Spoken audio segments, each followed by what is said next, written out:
49ನೇ ವರ್ಷದ ಹುಟ್ಟುಹಬ್ಬದಲ್ಲಿ ನಾವು ಮನೆ ಹತ್ರ ಬಂದಾಗ ಅವತ್ತು ದರ್ಶನ್ ಸರ್ ಪ್ರಶ್ನೆ ನಾವೆಲ್ಲ ಕೇಳಿದ್ವಿ. ಅವಾಗ ನೀವು ಹೇಳ್ತೀರಾ ನಮ್ಮ ನಡುವೆ ಅಂಥದ್ದೇನು ಇಲ್ಲ, ಒಂದು ಅಂತರ ಇದೆ ಅನ್ನೋ ಥರ ನೀವು ಅವತ್ತು ಆನ್ಸರ್ ಮಾಡಿದ್ರಿ ಸರ್. ಇವತ್ತು ಅವರು ಒಳಗಿದ್ದಾರೆ. ಅವರ ಸಾಂಗ್ ಮೊನ್ನೆಷ್ಟೇ ರಿಲೀಸ್ ಆಯಿತು. ಡಿಸೆಂಬರಲ್ಲಿ ಅವರ ಸಿನಿಮಾ ಕೂಡ ರಿಲೀಸ್ ಆಗ್ತಾ ಇದೆ. ಏನೇ ಅಂದರೂ ಕೂಡ ಒಂದಷ್ಟು ಅದ್ಭುತ ಸಮಯವನ್ನು ಅವ್ರ ಜೊತೆ ಒಂದು ಟೈಮಲ್ಲಿ ನೀವು ಕಳೆದಿದ್ದೀರಾ. ಸೊ ಈಗ ಅವ್ರ ಸಿನಿಮಾ ಕೂಡ ರಿಲೀಸ್ಗಿದೆ, ಹಾಡು ರಿಲೀಸ್ ಆಗಿದೆ. ಏನಾದ್ರು ಹೇಳೋದಿದ್ರೆ? ಖಂಡಿತ ಒಳ್ಳೇದಾಗಲ್ಲ ಮಾಸಿ. My point is any cinema should do well.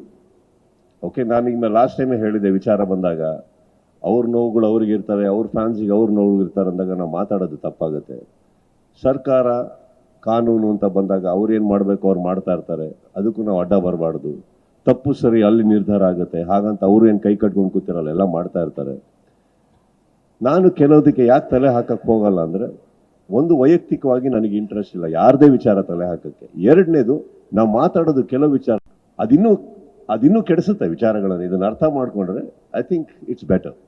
Apart from that, ನಿಮ್ಮ ಫಸ್ಟ್ ಪಾರ್ಟಿ ಬರೋಕ್ಕೆ ಹೋದರೆ ಅಫ್ಕೋರ್ಸ್ ಗ್ರೇಟ್ ಮೂಮೆಂಟ್ಸ್ ಯಾರೊಟ್ಟಿಗೆ ಕಳೆದಿರಲ್ಲ, ನಾವು ಏನೇನು ಕಳೆದಿರಲ್ಲ ನಾವೆಲ್ಲ.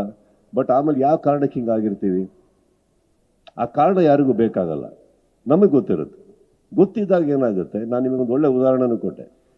ಕರೆಕ್ಟ್, ಸೂರ್ಯನು ಚಂದ್ರನು ಎರಡೂ ಚಂದಾನೆ ಅದರ ಜಾಗದಲ್ಲಿ. ಕೇಳಬೇಡಿ, ಇಂಟೆನ್ಷನ್ ಇದೆ ಅಂತ ಮತ್ತೆ ಯಾಕೆ ಇಂಟೆನ್ಷನ್ ಇಲ್ಲ ಅಂದರೆ